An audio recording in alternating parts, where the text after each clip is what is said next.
Good morning, everybody. Welcome to TLDCast.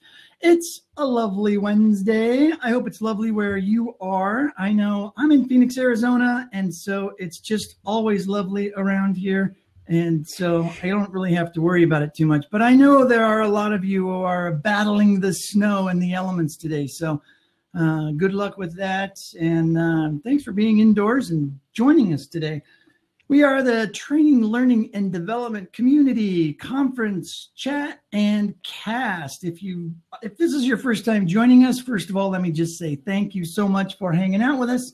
Today, we have a fantastic guest with us today that has been on the list of guests for so long, and we've been waiting for a long time to get Kathy Moore on with us, and she's here with us today, which is great. And we will get to Kathy in 1 minute. Yes, hi, Kathy. It's okay. You can wave to the crowd and jump into the chat and say hi to folks if you want to for a few minutes while I go through a couple things. So all of you, I'm certain you know who she is, but if you don't, you're in for a treat. We have a lot to talk about. A lot of value today is going to come out of TLDcast. So as always, we are excited about helping you get better at the work that you do in training, learning, and development, no matter what angle that is that you come at this industry from. Maybe you are fresh out of graduate school. Maybe you are fresh out of a certification program and are changing your career, your mid-career perhaps, doing some instructional design work, or all of a sudden accidentally finding yourself in the role as a training professional and you're just learning the ropes, or maybe you're a seasoned veteran and you're just wanting to share with a community of professionals. That's why we're here. That's what TLD exists for. And we do several different things. First and foremost, TLDC is all about the community. It's all about all of you. So this is here for you. Yes, I click the go live button and I'm in this video window and I love doing this, but this is by no stretch of the imagination about me. This is all about you guys and what you want. And so I go where you guys tell me to go. And when everybody said, Brent, you absolutely have to have Kathy Moore on, I said, absolutely. Of course, I know this, but I don't know if she'll come hang out with us. Maybe we're not important enough. So thankfully, I reached out and asked, and she said yes. So very, very excited about that. But again, this is all about you guys and what you need and what you want to get better at the work that you do. And so please reach out to us. Let us know what you want. So we're here every morning, 8 a.m. Pacific time, 11 a.m. Eastern time, 4 p.m. UK time.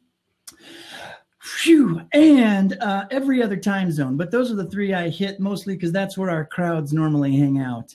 And so hit the website for us, if you will, tldc.us.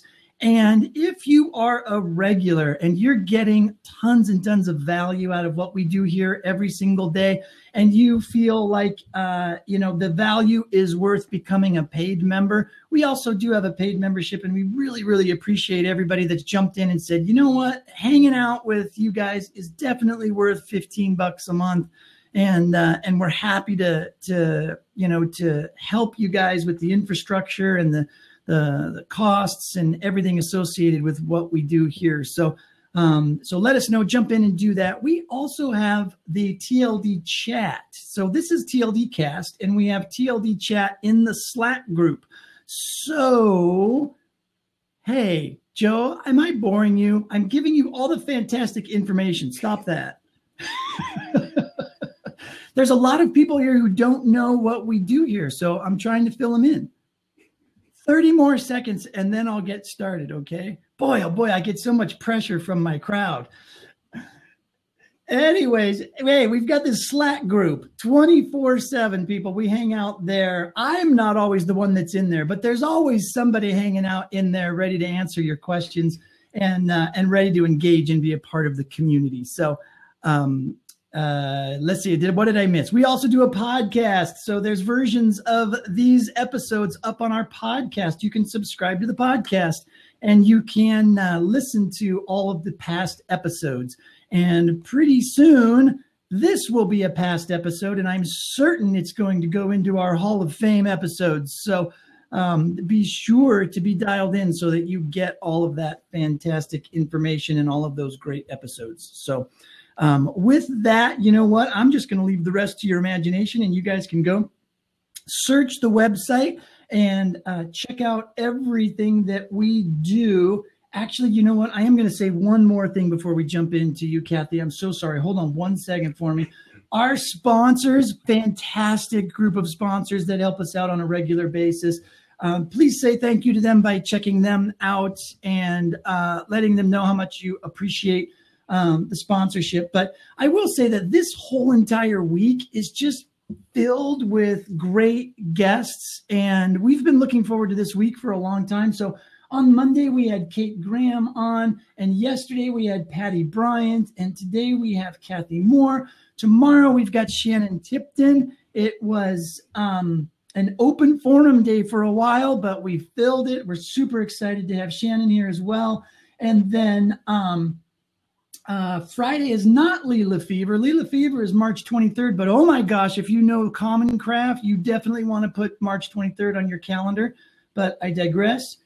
This Friday is a wonderful, wonderful panel of women in L&D talking about those challenges that you face and having conversations about this industry and the struggles. And oh my gosh, Kara, I didn't even think to call it that, but that's wonderful. Yes, we can call it Female Friday. Absolutely.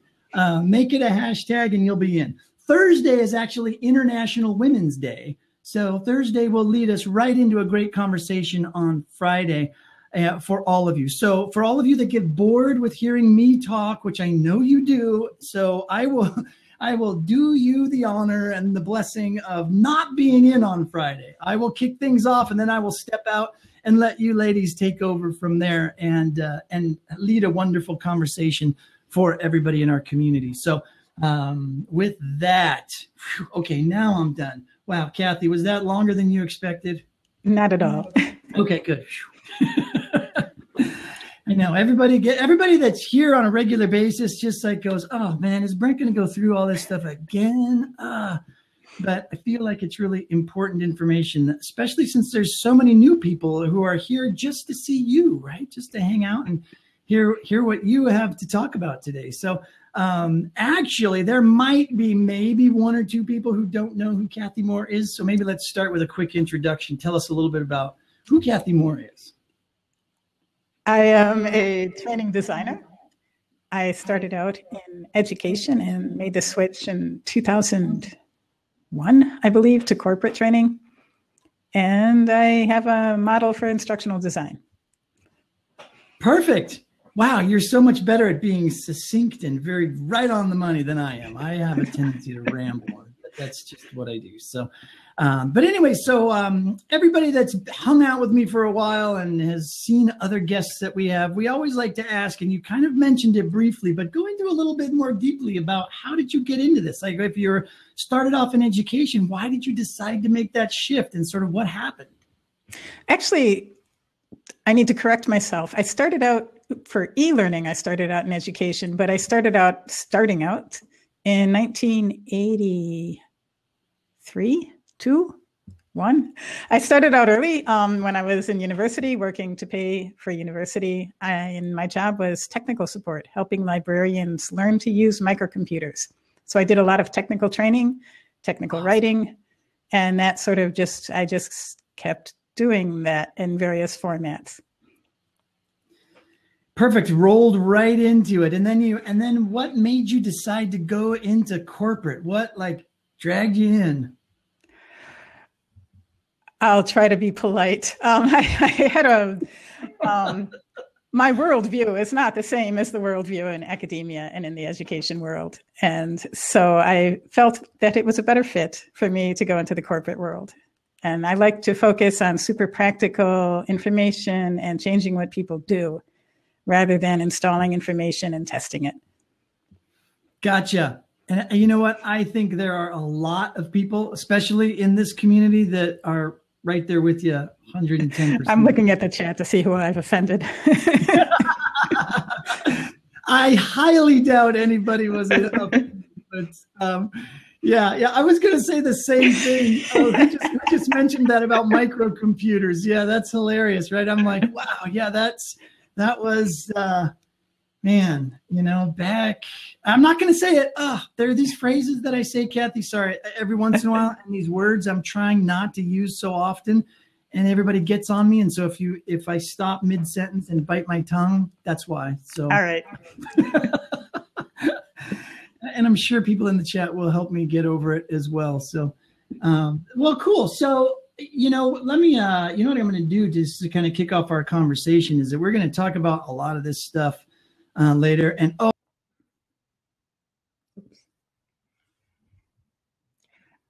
I think Brent has gone away. So hello, everyone. I don't know if you can hear me. I'm keeping an eye on the chat. So I am speaking to you currently from Spain, where it's sunny and a little cold. Hi, Brent. Oh, sorry. For some reason, I've got this 3-finger swipe thing on my pad that it's never been an issue before until today.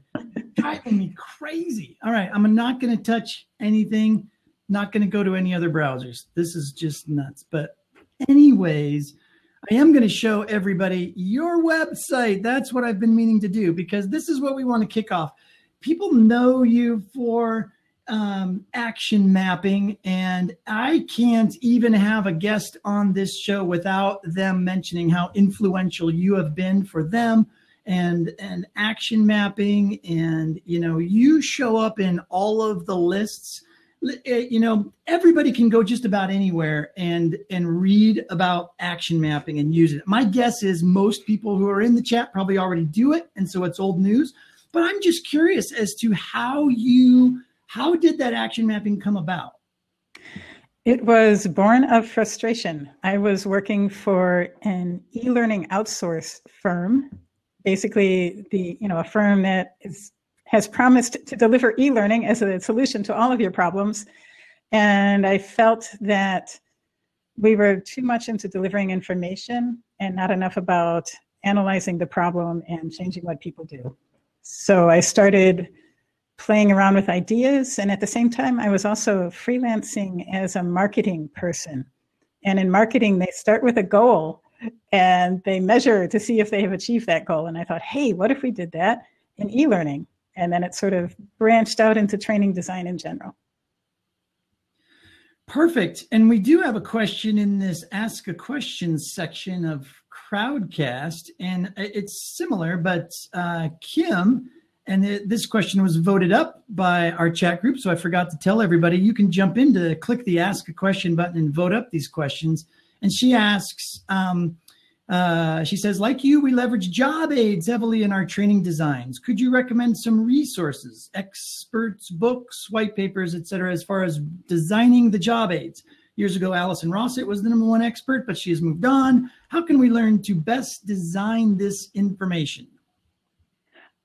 I would recommend Allison's book. I think that the thinking on job aids doesn't necessarily change super rapidly. Certainly the technology we use to design the aids is going to change.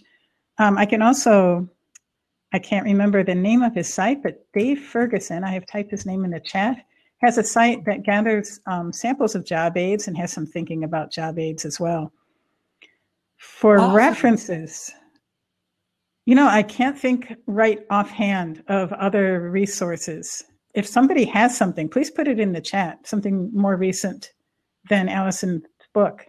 If there's anything. Yeah, feel free to drop it in there. It's great. We had, it's kind of, I'll go off on a mild tangent here, and just because people brought up Allison, she really was when I was just fresh out of graduate school and just getting into this, one of the first events I ever went to, I saw one of her sessions when she was literally the only voice in the wind talking about job aids and performance support.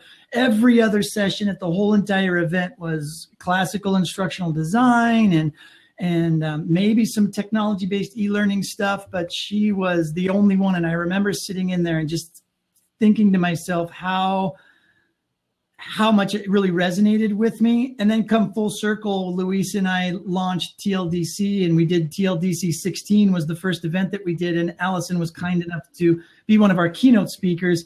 But I asked her to do something totally different. I said, do like whatever you're currently researching, because she's retired now from her university gig. And so she did a great keynote on happiness. And you might think, it's kind of foofy, touchy-feely or whatever. But if you know Allison, I've gotten to know her over the years, and I knew that she would be bringing the data, and she wouldn't be making it all touchy-feely and fluffy, and that she would be bringing the hard data about happiness and who should own it in the business. And is that our responsibility as L&D professionals? It's great. So I'll try not to do too many of these tangents, but you guys probably saw her face go by in the screen I shared earlier.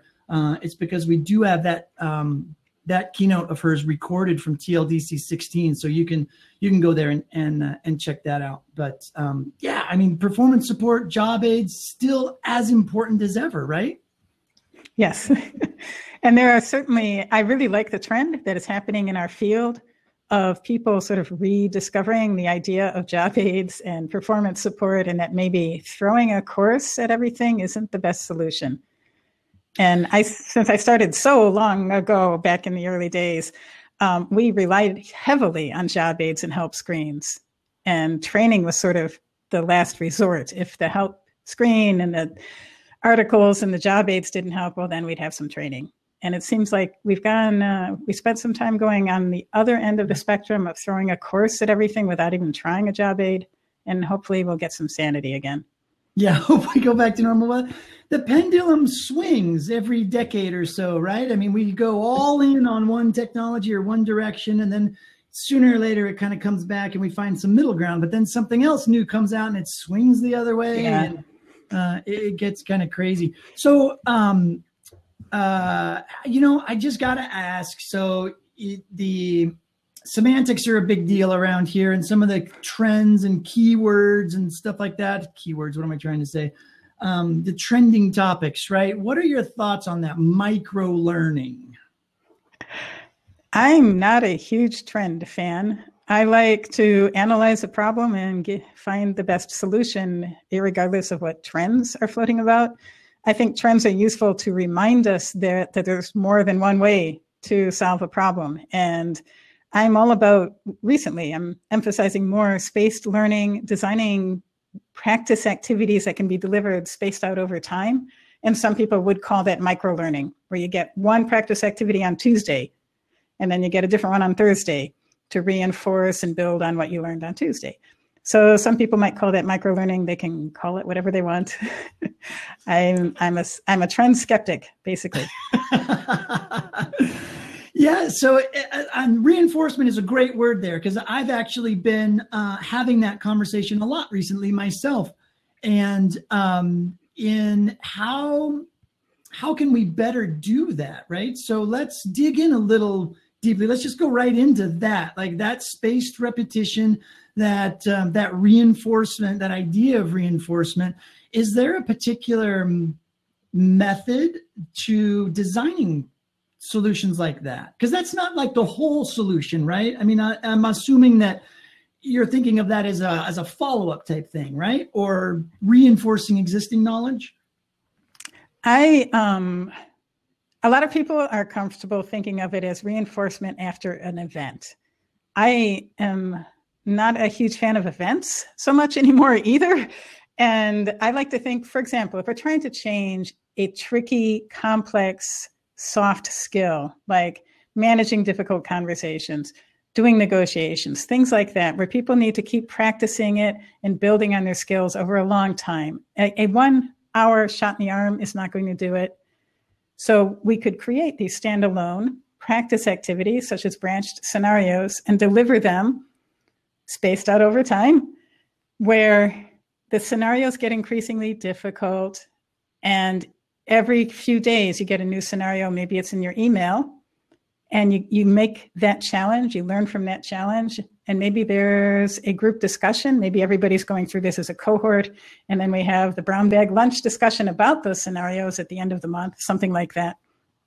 But there's any number of ways we could do that. We could push it like I just described, or we could just put these practice activities on some central spot in the intranet, and managers could say, hey, I want to practice this thing today. And they go there and they practice that thing without us shoving it at them and tracking them.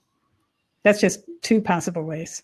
Right. So do you have any like favorite tech solution to make that happen? Because when I have these conversations with folks, everybody loves it, right? And everybody understands that intuitively or logically, we all know that, yes, when we hear you talk about that, it makes perfect sense, right? And we should design more stuff like that, and our learners would appreciate it and all of that. Oh yeah, sorry guys.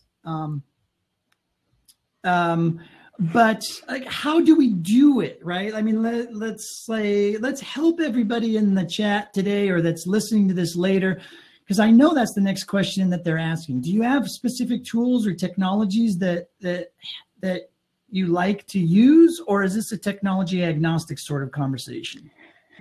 I prefer to be technology agnostic, but I want to point out something that Sam has said in the chat, that Seth Godin is doing exactly what I described. Yeah, Seth and a whole lot of other guru types are doing that sort of thing, and they're using email marketing software to do it. I don't know what Seth is using actually, but you can do it with standard email marketing software, like a platform that I'm about to start using, where you send an email out to somebody. That email contains some links. Those links could be decisions in a scenario.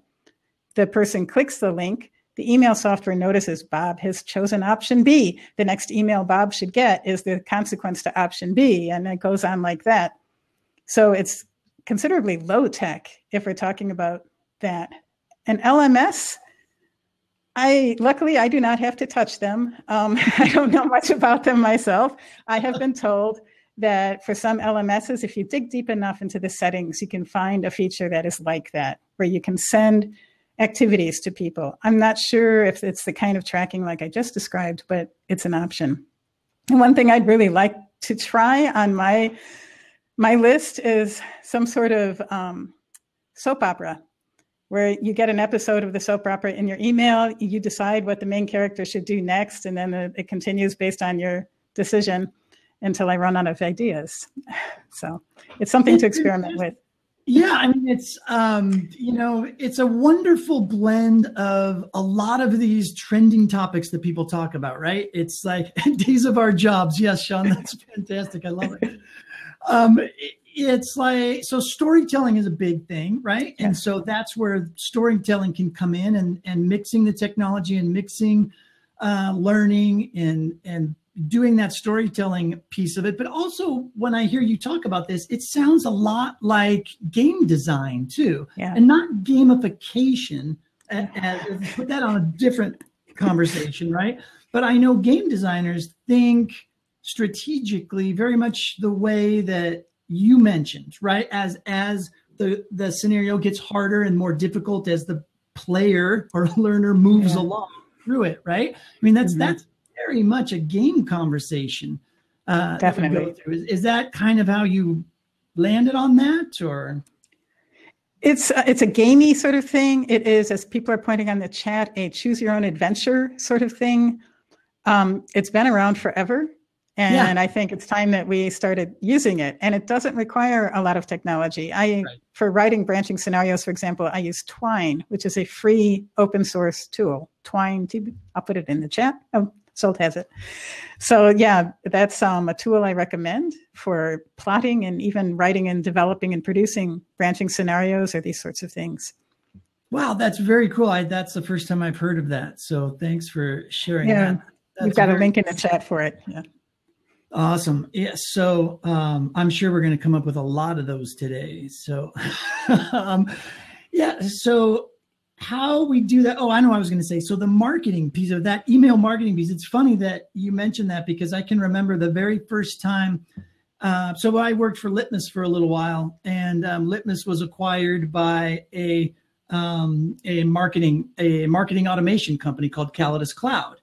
And I can remember when they first showed me what the Calidus Cloud software, the marketing automation package was, my chin just hit the top of the desk as I was watching them showing me all of what it could do, because I was like, wow, you could strip out all of this marketing automation stuff and just call it the future of learning and just sell this into the L&D community, just rebrand it, because this is unbelievable, because the tracking is amazing. I mean, it's like it does everything that we're begging our LMSs to do, and then they're not doing.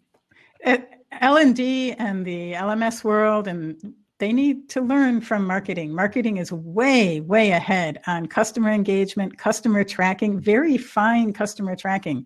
Yeah. I send an email to somebody, they go to my site to look at a certain page, and the system can tell me, Bob went to your site and looked at page whatever. Sorry, Bob, but it tracks these things. And so I can find out, what is engaging people, how they're interacting, what choices they're making, and the things that I send them that have choices.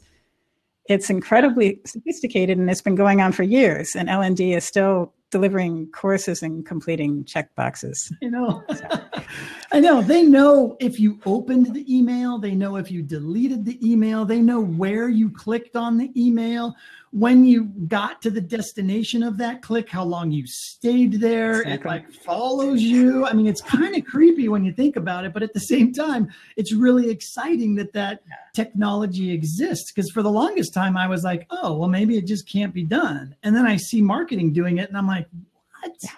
Why shouldn't we be able to get access to this somewhere? I don't know. And they're doing it through email. I mean, that's not exactly as high tech as these bling-filled courses that we've been producing. Yeah. We want so desperately to utilize Snapchat for learning and Instagram and go all new age, when our learners are still actually engaging quite nicely in email. Just as soon as we think email's dead, it becomes, we start to realize, wow, it's really actually quite a powerful way to communicate with your learners and to give them, to your point, those little snippets of content, bits of information over time. They're more likely to probably see it there than every week to remember to log into the LMS or some other system. Yeah. Do you do any, while we're kind of on this topic, do you do any, or have you thought about even just mobile type, like using notifications in the same way that you mentioned, like emails and doing those short stories, but utilizing a notification system or text messaging or something instead as a variant? It would depend on what people use for business and how intrusive that might feel. I know that I would not be happy if my employer was sending me text messages or WhatsApps on my phone. That would not be a happy thing. But if everybody is using a mobile device as part of the work, and maybe I would not send it to their mobile device just to say, oh, cool, we're using mobile learning. I would send it to the mobile device because that would be the best place for them to see it. Because for whatever reason, they're out in the field, they never go to the office, they're taking a break for some coffee, maybe they can try a branching scenario to sort of brush up on their skills. That sort of reason. Yeah, perfect. And I know everybody in the chat's going to agree with you wholeheartedly. Man, you guys are so great in the chat. This is fantastic. I'm going to take 2 or 3 minutes and I'm going to go through some other quick messages here real quick. So I'm going to give Kathy some time to scroll back through and to engage with you guys in the chat for a few minutes. And then she's going to let me know if we missed anything really cool that we definitely need to talk about. And if not, I promise you all, I am going to get to your questions because, wow, they are stacking up. So give me 2 or 3 minutes and we will come right back. So am I still audible? Oh, yeah, I can still hear you. Okay. Can I answer a question that showed up in the chat, or should I wait until it shows up? Hold on. You can answer text-based in the chat if you want to. And I'm going to go through some messages here real quick. But just remember it and we'll talk about it when I get back. Yeah, it shows up in the questions. It'll show up. Oh, okay. Awesome. So it's already in there. Perfect. Hey, everybody. Again, thank you so much for hanging out with us today on TLDCast. Be sure to check out the website when we're all done here today, tldc.us. And let us know what you thought about today's episode and the conversation. And I know you're going to say, hey, Brent, you talk too much, and I'm working on it. So thank you. I always do appreciate that feedback. But it's, it's a challenge. It's something I'm working on. But we do appreciate feedback. We really do. And we appreciate all of you for being here and being active members in the chat and having this conversation with us today. Again, I do see a ton of questions in there, and so I am going to keep this short today. But I do want to give a big shout out once again to our sponsors and supporters of TLDCast and TLDC in general. Companies like TechSmith and Mindspace and Designing Digitally and Intuition and Versal and CyberSafe, all being so helpful and so engaged with us and the work that we do. If you would like to get engaged, if you work for a company that would like to be a sponsor, please let us know. It's super easy to do. We like to think we're the best bang for your buck. So be sure to engage. And again, even though I'm going to go and talk about this again at the end, just in case I forget.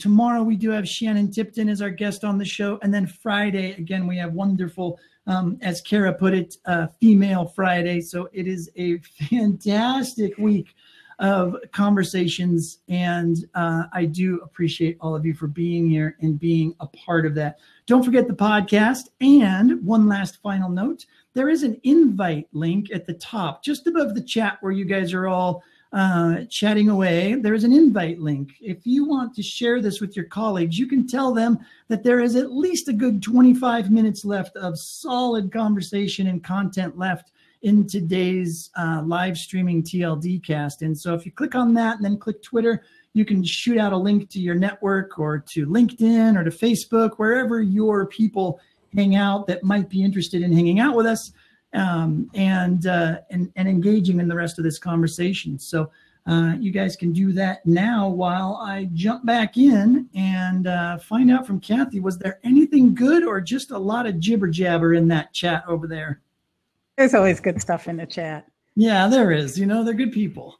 We're talking tools, including Twine, ActiveCampaign, Entreport. There was another Acton, I believe it was, for email marketing. There are a lot of tools out there that are doing the sort of branching, delivery, tracking sort of thing that we were talking about. Very, very, very cool. Yeah, I mean, the branching stuff is interesting in that, and I just thought of this during the break. It's not only that they can track the links and where you go and if you opened it or not, but you can set up those systems so that depending upon what they do, a new email can be sent out. So if they don't open the email in like 3 days, 5 days, you can totally set it up. An email that says, hey, it looks like you missed that last email, here it is again. Or if they do click on it, you can have a different one queued up that says, hey, so what did you think of that video that you watched? Here's some, quiz questions or something to help refresh your memory of what you saw, or something like that. But yeah, I mean, it's pretty deep. Those of you who are familiar with Twine or any other visual way to draw a plot of a branching scenario, when you build a campaign, an ActiveCampaign or Entreport, the two systems I'm familiar with, it looks just like that. It looks exactly like the plot of a branching scenario, and that is exactly what it is. The person who gets the email does something or fails to do something, and the next thing happens. And depending on what they do or don't do or how long it takes them to do it, these things happen. So if I choose option B, I get the email that is the response to option B. It's very, very cool. It takes a fair amount of learning at first. There's a learning curve, of course, but sure. It's there. And if you sketch out a scenario in something like Twine, it shouldn't be too hard to move it over into one of those email marketing programs. Yeah, without a doubt. Did you happen to see any other questions that we should hit, or else I'll jump into our Q&A section? I think they're in the question. They're all in there. Okay, great. So it looks like I'll just start. Everybody's been so good at voting these up. Oh, wow. I wonder how come the one with 8 votes is still sitting at the bottom. That's weird. I'll just get right to that. Anyways, can Kathy speak a bit about any of the struggles she's faced with marketing? Whoops. Oh, now it went to the top. with marketing her work to her audience? Well, that's an interesting one, Sam. Thanks. So speaking of my business as a consultant, selling to you guys, is that the question, Sam? Or is it, okay. Yeah. When I started out, I was doing what a lot of people do, which is designing custom e-learning. First, I worked as a contractor for other firms, and then I went out on my own and did it as a consultant type for a while. And as a lot of you know, it's not scalable. After a certain point, you start to burn out. You're working all the time. You're also seeing the same stuff over and over again. And you also increasingly and depressingly feel that the courses that you are developing are not going to solve the problem. So I switched to consultant mode, and which was to help people diagnose problems and decide what kind of training might be helpful. And then I switched to, hey, let's just teach them how to do it. And each step has brought me more toward, has changed the marketing, for one. When I was marketing myself as a consultant, I tried to make clear, sort of pathetically and without success, that I wanted to solve their problems, not just create interesting e-learning, but all they wanted was a course. I think now in retrospect that there are some things I could have done to position myself better as a problem solver. And that's what I would recommend to people who prefer to do production. I mean, it's fun. It's fun to write a course and produce a course. If that's what you want to do, but you want to avoid that depressing feeling that what you're doing is not actually going to be any use, you could position yourself as a person who designs courses that actually solve the problem and make sure that the prospective client knows that you're going to be asking questions about the problem. You're not just going to say, give me the content, I will make a course. So in your positioning on your website, you need to say that you are a performance consultant, and in your portfolio, not just pretty fancy courses, but also the reason you chose the solution you chose. What is the problem you are solving? What were the design decisions that went into it? And I've heard from people as they started to make that shift, they started getting better work, either better jobs or better clients. Another thing that helped me was increasing my fees. When I was trying to be cheap and someone for everyone, then I was not treated as well as I was when I increased my fees. So I'm a big fan of increasing your fees. What else?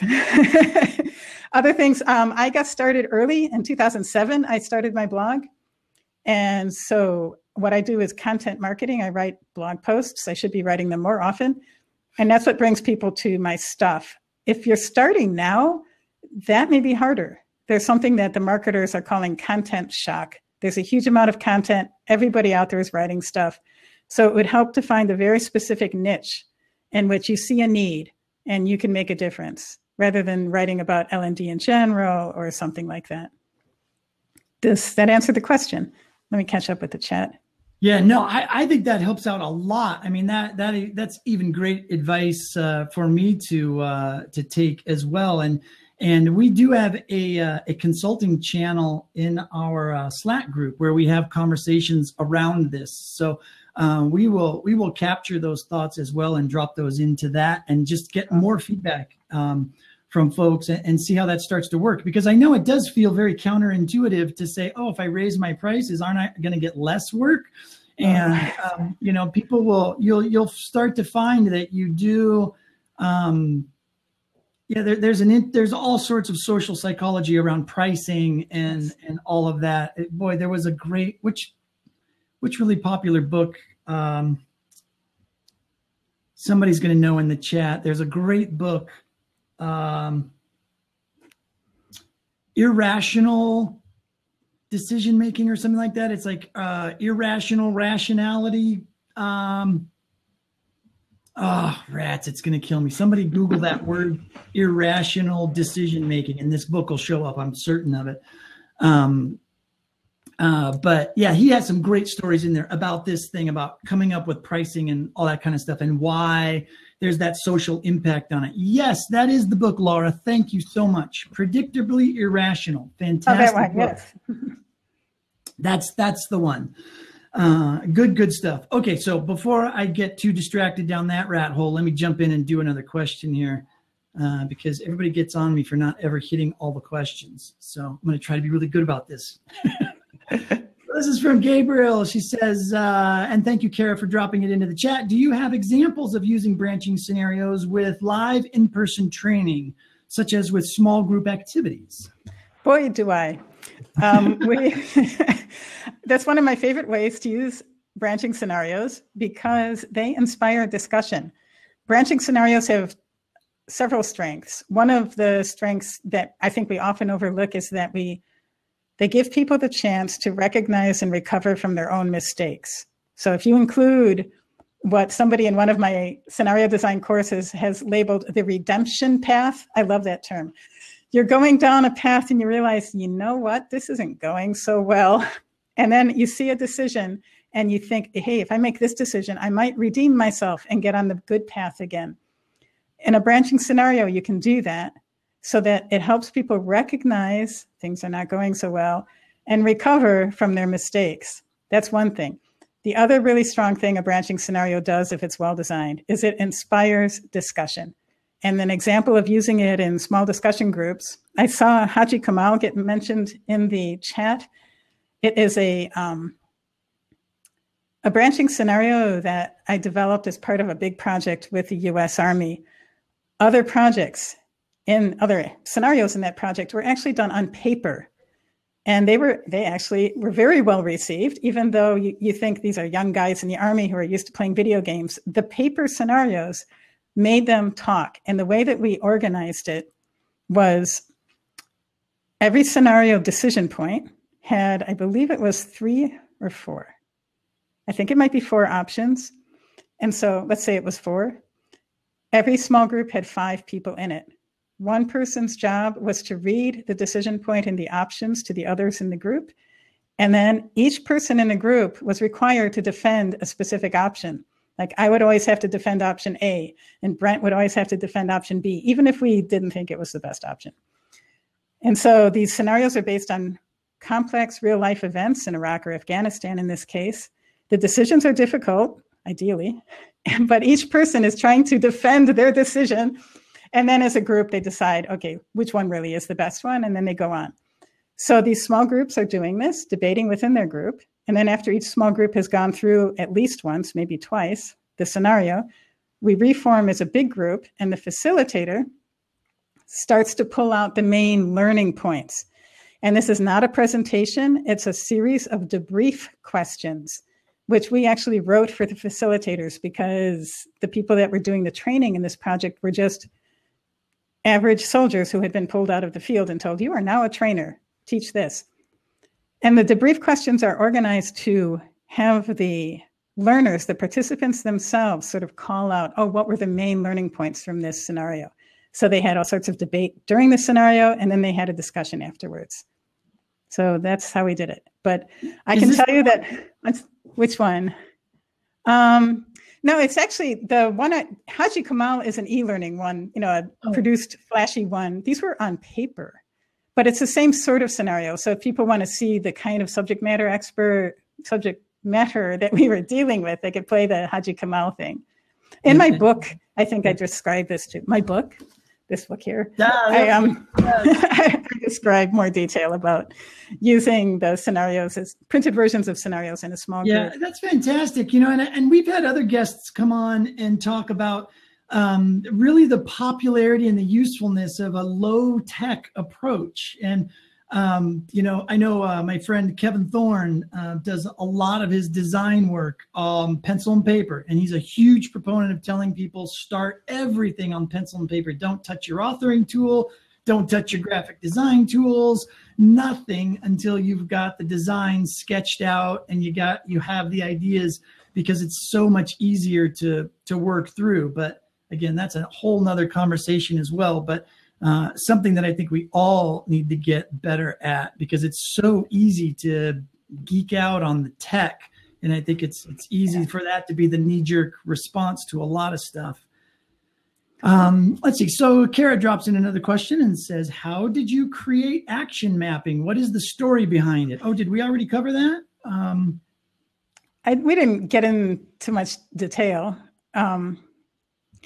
Basically, it was because I saw that subject matter experts were trying to cram a lot of information in, and they were viewing it as an information dump. And I thought, how can we get them under control? And so I took that idea from marketing, where we start with a goal, and then we sort of work backwards from that. And so the goal is we get our client to identify a measurable change in the business, et cetera, et cetera.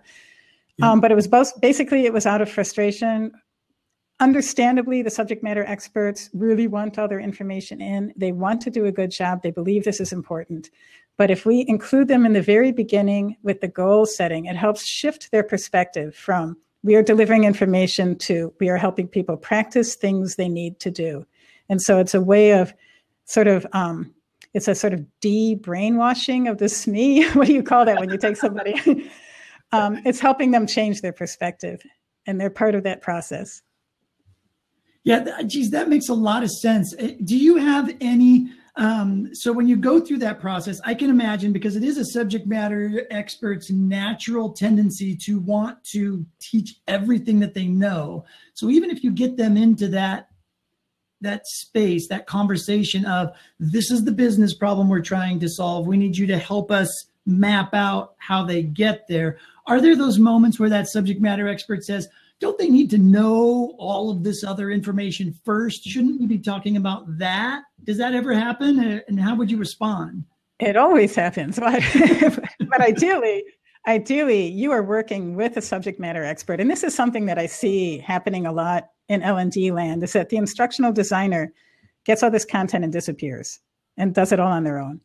And in action mapping, the idea is for this to be collaborative. So you've got your client, the person who has asked for the training, and the subject matter expert or experts together for maybe a 2-hour meeting, in which you say, what is the problem we're trying to solve? And what do people need to do?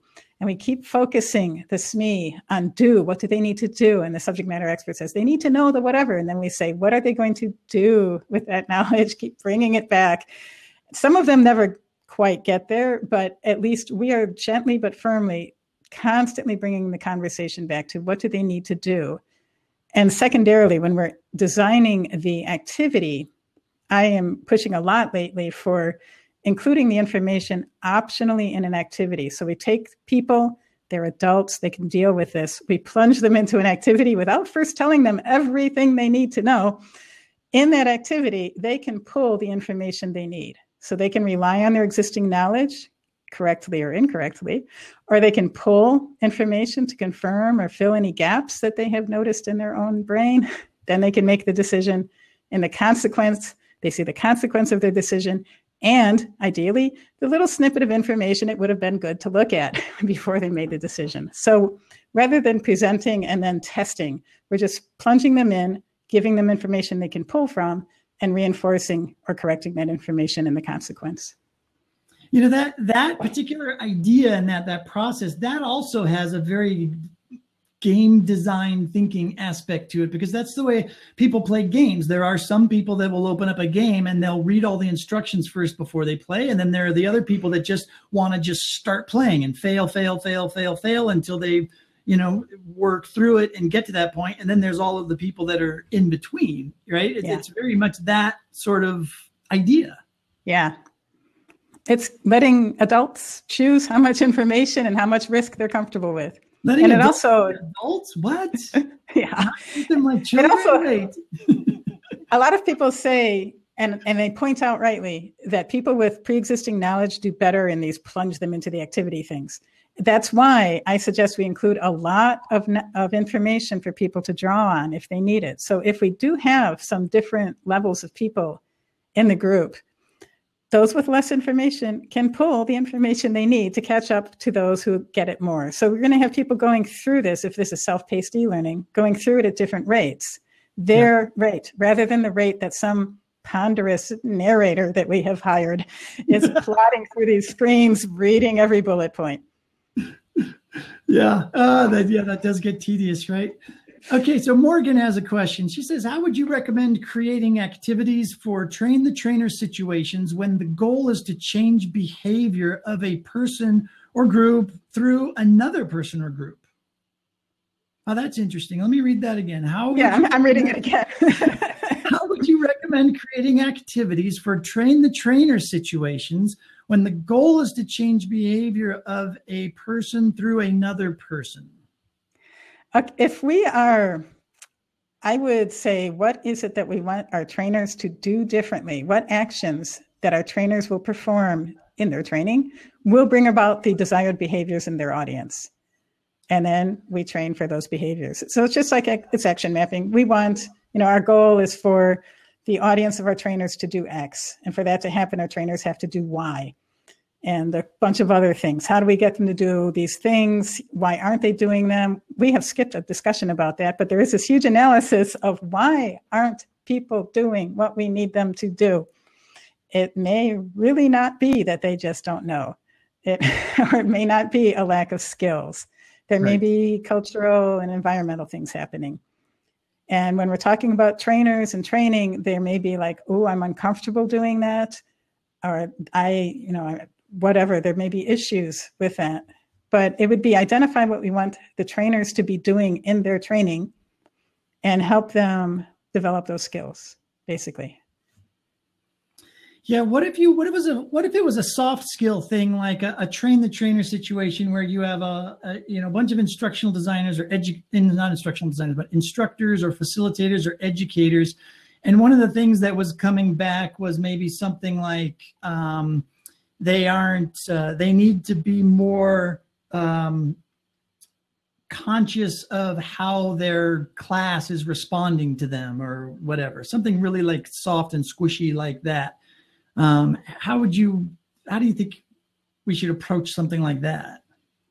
So for example, we're getting a lot of feedback that the trainers or educators are basically standing at the front of the room, delivering information, not necessarily responding to what the audience really needs or showing interest. Yeah, they're just maybe just going through their slide set, right? And they're not really, the audience is maybe getting distracted and doing other things or they're bored or whatever. And there isn't that sense of empathy. Maybe that's what I'm going for. I'm just trying to come up with something that's really squishy that I've had people tell me to try to change. And I'm like, oh, that's a tough one, I would list much more concrete terms what you want these instructor people to do.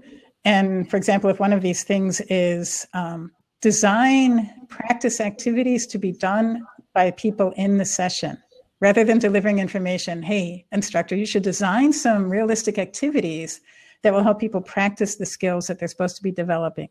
And we ask, why are instructors not doing that now? There's a flow chart that helps you ask these questions, but one of the branches is the environmental branch. And in that branch, I consider culture. And that's one huge, huge problem we have in our field is this mindset that teaching is imparting information and then testing it. So if we have people, sort of old school trainers, facilitators who came from that world, maybe they came up through education and now they're in training, they have that mindset and they do believe that that is the best way to teach. So we could call that a knowledge problem. We could call it a cultural problem. And it's probably also a motivational problem because they feel uncomfortable doing it some other way. So we would have, a multi-pronged attack on getting them to understand the benefits of having more engaging practice activities, make them more comfortable with their ability to design these activities. And the way they get more comfortable is by actually designing those activities in a practice sort of way, in a safe place with some feedback and mentoring and stuff. I hope I answered the question. I sort of forgot the question. Sorry. No, that's great. I mean, heck, I'm sorry, Morgan, if that wasn't the answer, but it helped me a ton. So I got a lot of value out of that. But hit us up in the chat, Morgan, if that helped. It helped a lot. Perfect. Awesome. If it hadn't, I was going to say jump into the Slack later and we can all talk through that as well. I mean, I think that's a great topic. There is no one answer to that kind of stuff, right? It's always unique to each situation, and you've got to do that analysis and figure out really what's holding those people back, and what's the doing that needs to occur, and what's the result that everybody's anticipating is going to happen if what you do differently helps.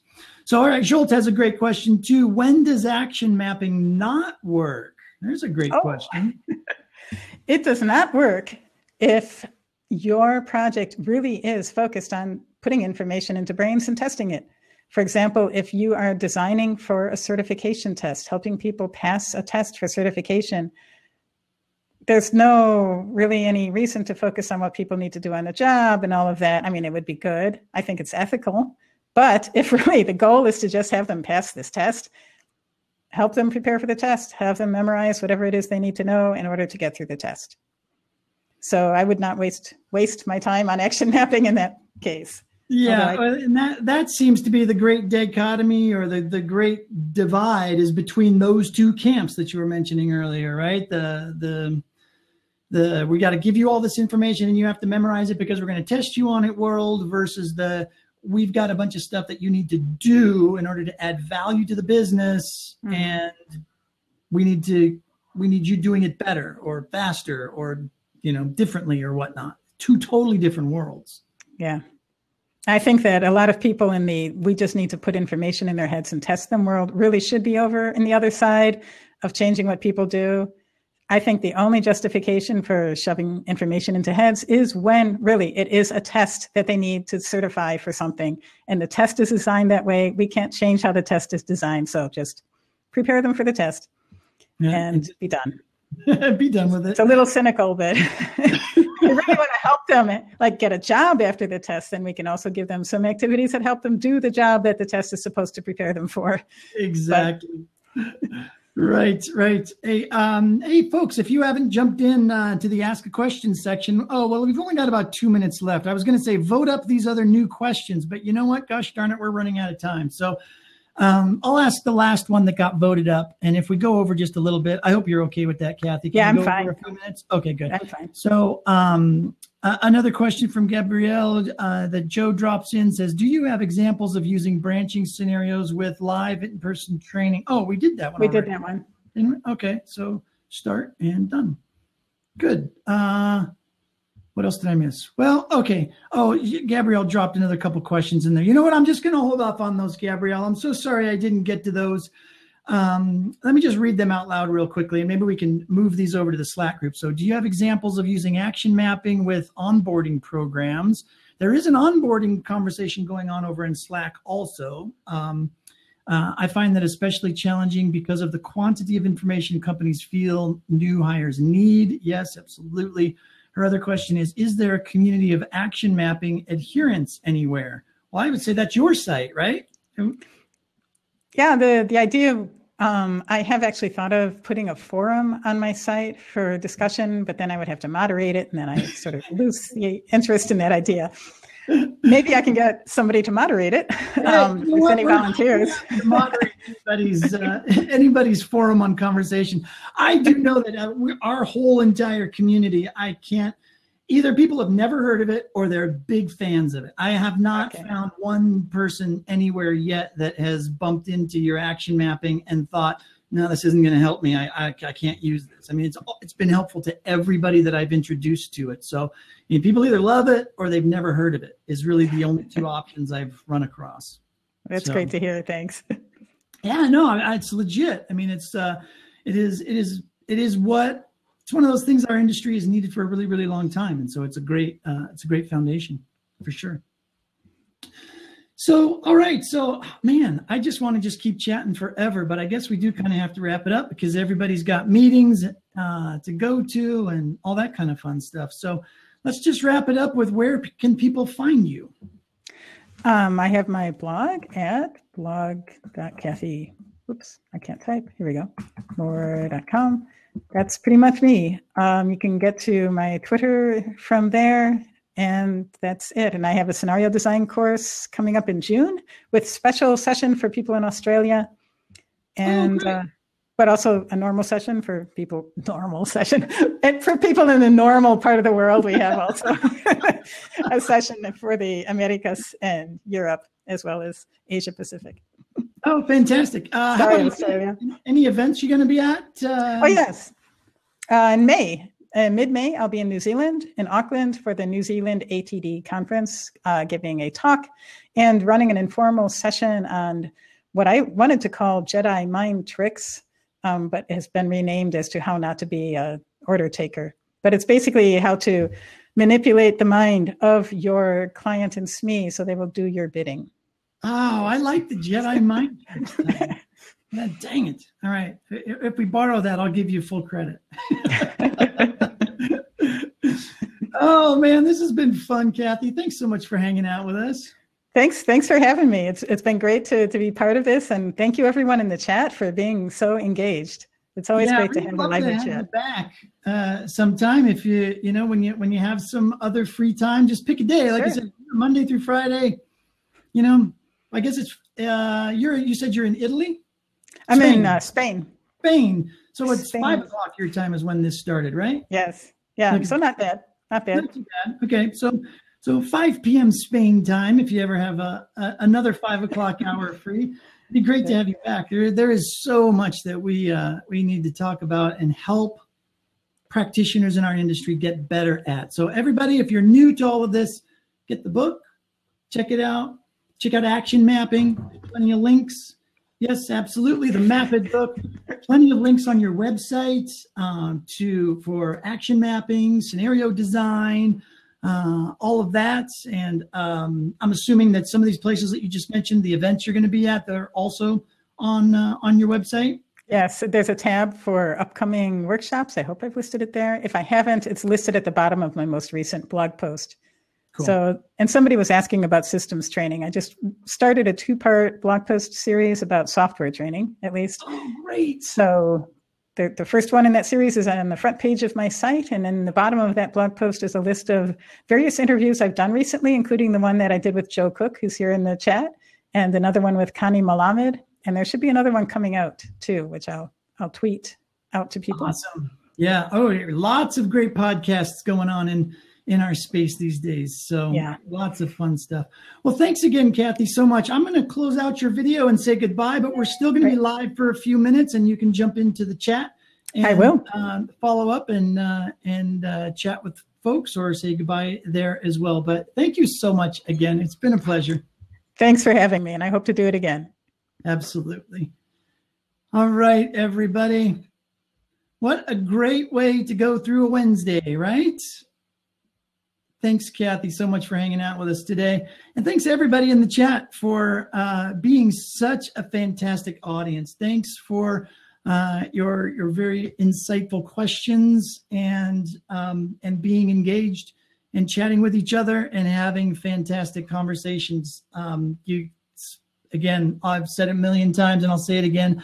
I love this industry because of the people that are in it. You're all fantastic. So thanks for hanging out with us. Thanks for making TLDcast as fun as it is for all of us. So we welcome all of your feedback. As always, hit up the website. Be sure to listen to the podcasts. We have those up as well. There's also an archive page. You can go back and see, 250 plus episodes of TLDcast that we've done.